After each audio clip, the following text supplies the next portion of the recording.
Hello everyone, this is Cayenne and you are experiencing technical difficulties and, as often as not, so am I. This is going to be one of those shows where I talk about things on my mind, so if you're expecting comedy or music or anything oddball, you may as well go ahead and skip this one if you don't feel like listening to it.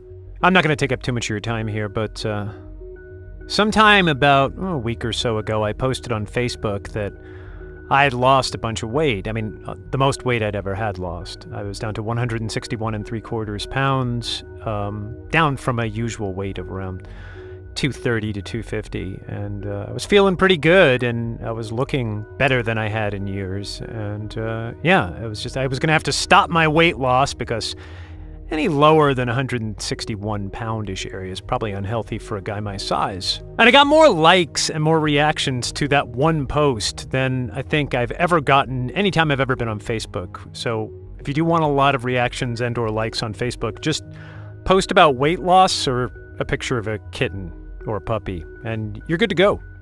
Anyway, one of the comments was from an old friend of mine who commented on how good I looked and how impressed he was with me. And, we joked back and forth because that's the kind of relationship we've had. And when I say old friend, I mean old friend. I've known him since my high school days, since my sophomore year in high school. He was a year younger than me.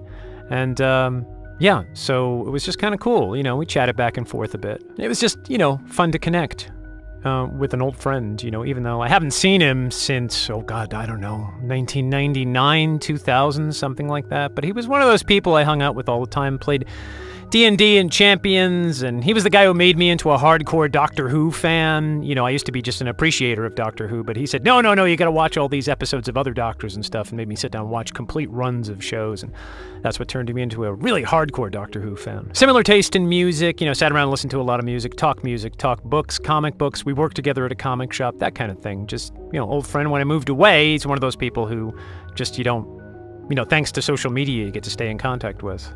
Anyway, about 2 days ago, I woke up and got a message on Facebook that he died. I still don't actually know how. I'm waiting for someone to kind of transmit that information to me, but it's one of those blindsiding things. You wake up in the morning and another friend of yours has posted a picture of the friend you just texted with a few days ago saying you're invited to a memorial. And your brain doesn't quite comprehend what's happening. It's just sort of a, what? No, that's not, what do you mean? The memorial invite mentioned that it was a sudden death, and I don't know. I can only imagine heart or who knows. I don't know. I don't know yet, and I'm going to find out soon, I hope. Death like that leaves you in a very strange place. He's not the first friend I've lost, and obviously won't be the last. The sad truth about life, and this is not meant to make anyone depressed or anything, it's just the reality of it, is that, you have two choices. You get to live long enough to watch all the people you know and love die, or you die before they do. I don't know if there's a better one of those two on that spectrum. I can't quite wrap my head around it, but that's the reality of it when you boil it down. His name, by the way, was Steve Gaddy, and like I said, great friend. Someone who kept sporadically in touch and hadn't seen in person in almost 20 years. This isn't going to be a tribute to him because you don't know him, or maybe some of you are friends of mine and maybe you did know him, but other people could do a better job than I could do of him. Instead, I'll just sort of make it about me, which is what this show is all about, and really that's what grieving is all about. Grieving is about yourself. That's something you should never feel bad about. Grieving is about yourself. The person you've lost is gone. They don't care anymore. It doesn't really matter to them. This is about you. He's the first of my childhood friends to die, and it's that weird unmooring in life. If you think back on your memories, there's a lot of cables attached to the past of history, places and people and things, and for the most part, as you get older, one by one, those moorings will come loose, and that's it, they're gone. They just exist only in your memory and no other possibility. And I'm not feeling sorry for myself, but I can't even really commiserate with my friends other than online, other than words on a screen, text in boxes on screens and in social media, because the memorial's 1,000 miles away from here. I can't get there in time for it. Even if I could afford to just drop everything and go, which realistically, I can't. This particular unmooring of his death has left the kind of hole in me I've never felt before. It's not just the loss of a good friend, who I'll never get to see again, but it's kind of the disruption of a whole chain of memories of my younger years. The timbre and the flavor of my memories of my youth working in the comic shop with my friends becomes sad now. A deep, deep sadness that, well, I don't know what I was expecting, but I didn't expect that. The fact of the matter is the reality of death is not what you expect. You can look at it from any number of directions and think, this is what it's going to be like, even if you see it coming as opposed to a sudden death. But in my experience, the reality of death is something you can't really prepare for, no matter how hard you try, because you don't know how you're going to feel at the end of it, how your body and brain and mind are going to react. In this case, it's just this soft, deep sadness for something that I guess I never expected wouldn't be there. It's a strange kind of wound.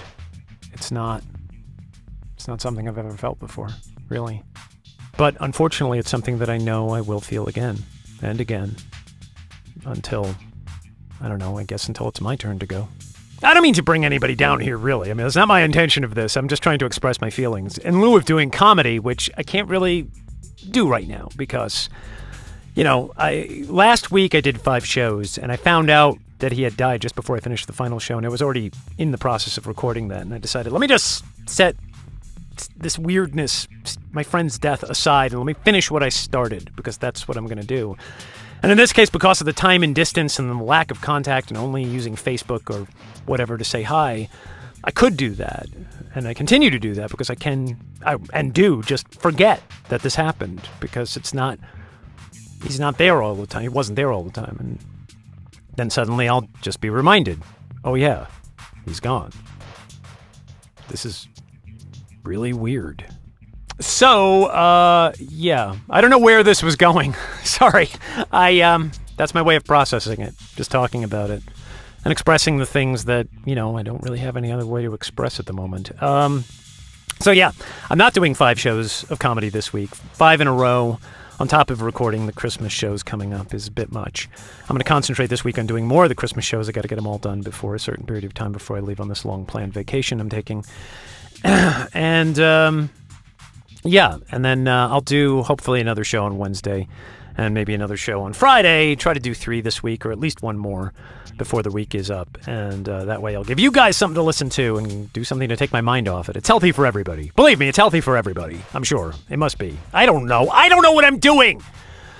Anyway, that's it. If you've gone through a loss like that, you're not alone, I guess, in the weird feelings, because God knows I have them, and everybody else does. And yeah, I have no platitudes. I got even no cliches to offer to this. This is just, it is what it is, and that's the reality of it. And anyway, thanks for listening, and I'll be back again probably Wednesday of this week. If not, please forgive me, because I'm just got a lot of stuff I'm doing as this week goes on and as the month goes on. And, this whole year's been weird, and this month in particular is the last month, and there's actually, in addition to going on that vacation, there's a lot of house repairs that have been scheduled, people coming in to fix things that have been put off for far too long, and so that might interrupt the flow, and blah, blah, blah, blah, blah, blah, blah. 2019 will be better, I swear.